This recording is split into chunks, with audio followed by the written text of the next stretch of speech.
Alright, what is going on, guys? This is a completely unexpected video I was going to make, but I came out here to make a video, and this kind of made me think of something. And you really shouldn't own an older vehicle if you're not really mechanically inclined. Because as you obviously know, as vehicles get older, you know, things are going to break down, things are going to start to fail. And if you're not even slightly mechanically inclined, it's going to become a money pit. You know, obviously new cars, they all come with warranties, all depends on how long they last for through the manufacturer, whatever. But generally, as long as you buy a decent brand, not some really cheap car. But for the most part, I'd say every car made nowadays is pretty good for 100,000 miles. No sweat, really no issues. Once you start getting past that, you know, that's when you kind of start getting the good cars out from the bad cars. But, you know, anything up to 100,000 miles, you should be relatively trouble-free, you know, owning a vehicle. And if there is an issue, it's usually warranted. But the reason why I'm making this video is because as I'm coming out here in the woods, I just developed a really bad, I don't know if you can see it, but my tire is all shiny, and I don't know where it's coming from because I don't have a second person with me. I don't have brakes. My brakes just failed me while I'm out here in the middle of the woods. You know, luckily it's a stick, so I can just downshift and slow myself down. But you know, I'm kind of, now I have to fix something else now. And that's, you know, that's the issue with older vehicles. Like, to fix this brake problem that I'm having, I don't think it's going to be too expensive. I'm sure I can figure out what it is. I just can't figure out where it's leaking, so I don't know, you know, what the cost is going to be at this point. But, you know, if you don't have not mechanically inclined at all, and you bring this to a shop and they either replace your, you know, your brake line or replace your caliper or whatever, you know, I don't know, shops usually charge like $100 a side, so you'd be at like 200 bucks, 100 something bucks, which doesn't seem like a lot, but you know, as you add up all the totals all the time of a shop doing it, you know, a lot of costs add up.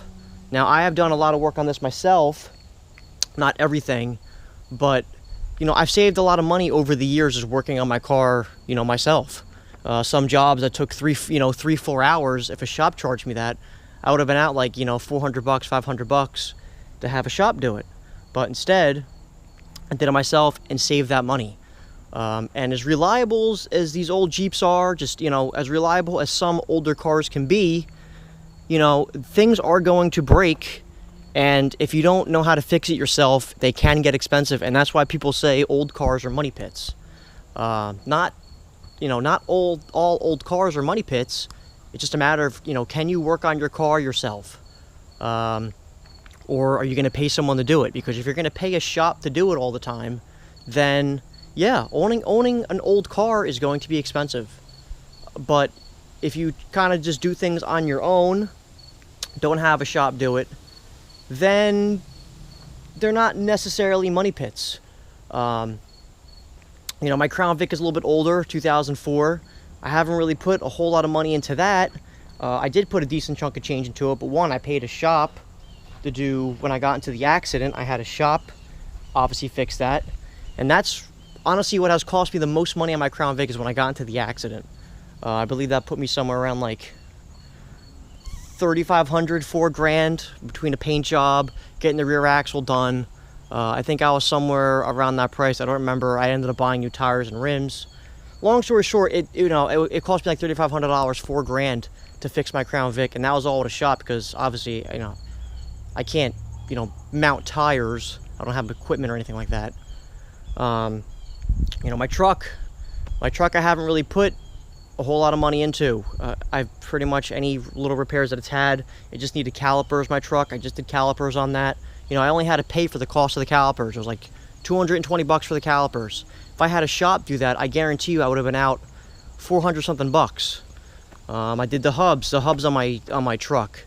A shop wanted to charge me like $180 or $170 to do one hub. So if I were to do both sides, I would have been out like almost 400 bucks. But instead, I literally just bought hubs, worn hubs, not even like cheap ones. I bought like super nice quality worn hubs, and I think I bought them for, how much did I buy the hubs for? I actually don't remember, but I think it was like 150 bucks, something like that. I don't know. Let's just say 150 bucks, because I don't remember how much I paid for the hubs, but they were cheap. Point is, I saved a lot of money just doing it myself. So if you are going to own an older vehicle, you need to be somewhat mechanically inclined. Like, I would recommend Jeeps to anybody. I think like these Cherokees are great. They're really good family cruisers. Not a family cruiser, but you know, if you have kids, these are good to haul your kids in. You know, if you like going out adventuring, these are great to adventure in. You can drive them in the city. They're small enough. They literally make like almost every single checkpoint, you know, check mark when you're looking for a vehicle. They're reliable, cheap. You know, the Cherokees really hit the mark in almost every single aspect. But I would not recommend a Jeep to someone. You know, I would not recommend the Cherokee if you're not somewhat mechanically inclined, because you're going to have an issue where, you know, your brake may fail. Now, I'm sure I've had this issue from off-roading and having big tires and having it modified. I'm sure it hasn't helped my vehicle in the slightest. But the point is, you know, this is just another problem that I'm having with this now. Just another little issue. You know, this Jeep already has a couple little few issues that I haven't really looked into too much. But, you know, it does have a couple little issues. And if I were to have a shop do everything, I'm sure it'd cost me a lot of money. I mean, if I were to have every single issue on this Jeep fixed, I'd probably be close to another $1,500 worth of work in this thing. So instead, if I did it myself, I could maybe have this thing completely fixed, all the little issues, for 400 bucks, 300 bucks. So I don't know. If you are going to buy an older vehicle, I would be somewhat mechanically inclined. I would not recommend buying an old vehicle if you don't really know what you're doing, because otherwise they are going to cost you an arm and a leg. I don't care how reliable they are. Old cars just start costing money as they get older. You're going to have to replace parts, and that's just the reality of it. So, alright guys, my quick little vid. I'll see you in the next one. Take care.